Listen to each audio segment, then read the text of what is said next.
Here's a short video on how I make organic liquid fertilizer. You can see more of it if you go to the YouTube page where I have more videos on the subject. I take alfalfa pellets in this case, and I can use any biomass. It could be kitchen discards, what have you. Alfalfa pellets have about a 3% nitrogen content. Add them to a 5-gallon pail of water.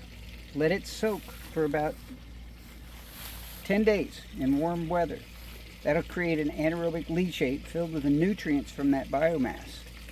Then I pour it over this bucket filled with leaves with holes in the bottom of it that drains down here. The purpose of this is to filter out the solids and capture all the solids that are going to continue to decompose. I'll ultimately make a soil out of that.